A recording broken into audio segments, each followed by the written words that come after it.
Yesterday, a report came out that said that the Consumer Confidence Index was down to 25. Sometimes I think that might be overly optimistic, but nevertheless, I think that vote of confidence really is a reflection on our financial system, our monetary policy, our spending policies here in Congress, and then they see it in the economy. But it is fundamental for us to understand this, because if we think we can patch a system up that failed, it's not going to work.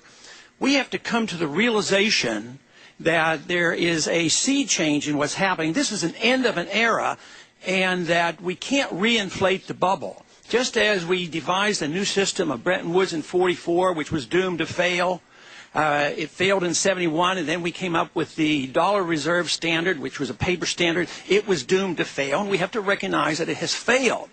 And if we think we can reinflate this bubble by artificially creating credit out of thin air and calling it capital, believe me, we don't have a prayer of solving these problems. We have a total misunderstanding of what credit is versus capital.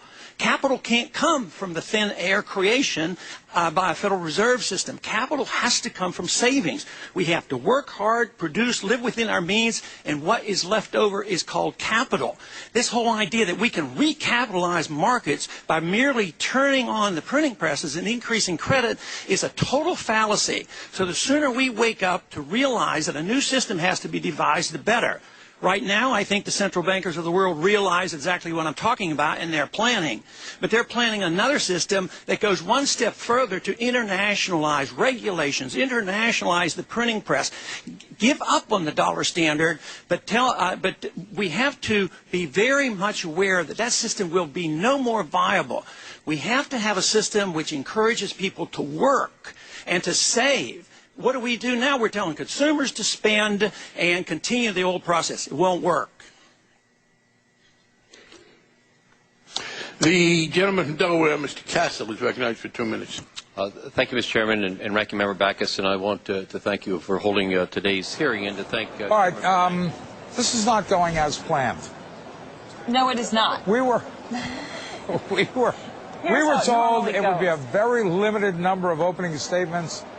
And it seems to be getting out of control. Here's what we forgot.